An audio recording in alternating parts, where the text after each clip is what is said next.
Hi guys, I'm architect Moksha Bhatia.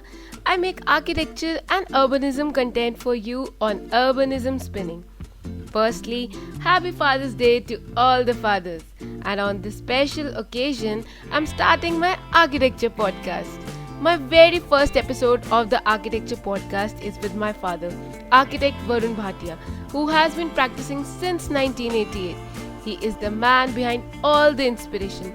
So let's see what he talks about, and sorry beforehand for a little bit of disturbance in my voice during the podcast.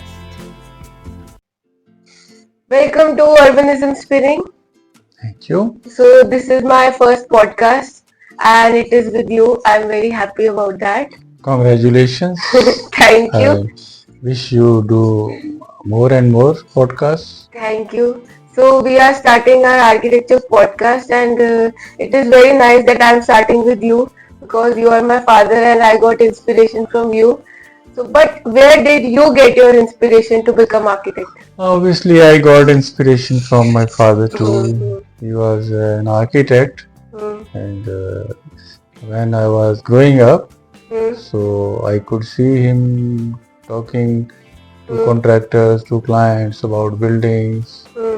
So I got interested and I thought I'm going to do this only. Okay. So as you have been practicing since 1988, what is the difference that you have observed from that time and now? What are the differences actually? Lot of differences. Like at that time we used to make drawings manually. We were having staff and a studio where everything was done manually. And if while discussing with clients wanted changes also. So again the same drawing has to be drawn again and again and again. But now thankfully it's now our AutoCAD software is there and other softwares are there, so editing is very easy. But the architect's job has become more challenging. Actually, at that time clients were not that demanding. So whatever architect used to design, so clients mostly accepted that and okay, building ही तो बननी है, क्या हो जाना उसमें. But now the land is costly. Yeah. And people have got now comparatively smaller plots because at that time land was very cheap, so people used to have big houses, big plots, and they used to leave space all around, and construction was done in the middle, so 2-3 rooms architect can place anywhere, and that was easy. But now the land size, plot size, it is small. So out of that, architect has the challenging job of making all the requirements met. Like if a small plot of 150 square yard, 200 square yard, client wants 2 bedrooms also, then lobby, then formal area also, kitchen, then along with the kitchen, then washing area separate, powder room, car parking spaces, and garden also. Yeah. So it's become more challenging.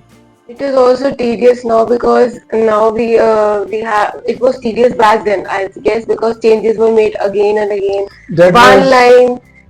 yes, that was on drafting part only, but on the designing part, it is now it's more challenging because now there are more materials available.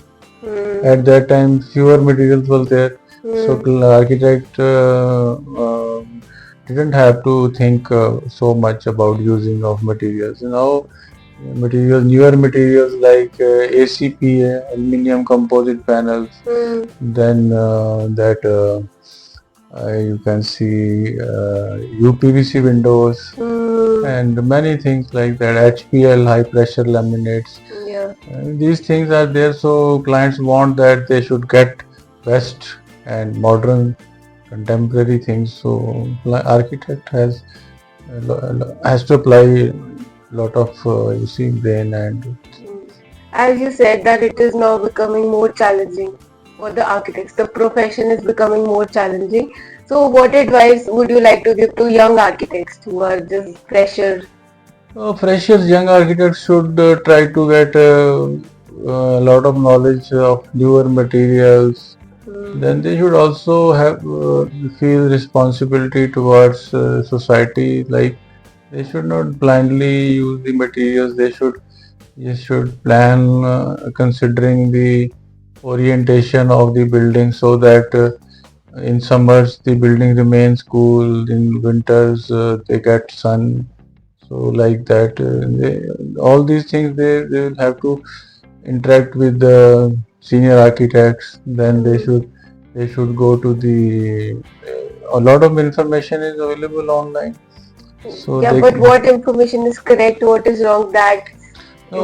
Regarding information, you see when about the materials available, once they get to know everything that these things are available, then they can. It is their job to see what material is suitable for what purpose, not blindly. Yeah. Yeah. And one tip for the budding architects who are still doing their degree, because it is going to be very challenging for them also when it comes to jobs and everything. See, budding architects, they should not wait for their degree to finish and then they get the practical training, but they should side by side, they should get the practical training also, and they should visit under construction sites. They should try to devote some time in when there is holiday in the college. They should go to some architects and they should volunteer, or if they get stipend, that's fine. Otherwise they can just volunteer to do some work for them so that they get good knowledge while they are studying. Anything else you would, any tip, any other tip you would like to give to budding architects? Because what I feel that after the degree, the real challenge starts and the real learning starts. So when they pass out, what should they do? Either masters, either job, or search for something else. They definitely they should improve their education. They should definitely go for masters, but side by side they should also get practical knowledge. Unless they have practical knowledge, the theoretical knowledge is not complete. It's not good enough for them to have their own office specifically. In case they want to go into teaching, then they can do masters and PhD and they can join some college. Then that is a, you see, other part. Otherwise, if they want to do the practice, which is they should get some satisfaction that they are designing buildings and they are doing, they can feel happy once they complete a project. Then they need to have practical knowledge. Okay. Yes. So my last question, that last question, what do you think about the profession of architecture in future? You see, shelter is one of the basic needs of humans. So Roti kapda makan. roti kapda aur makan. So this is one of those three basic needs. So the profession is secure. Only thing is it will get more and more competitive. So survival of the fittest is there. Yeah. So they have to equip themselves with lot of knowledge, with a lot of software knowledge also, practical knowledge also, theoretical knowledge also, and only then they can survive. Thank you. That's all. It was a pleasure. Thank you.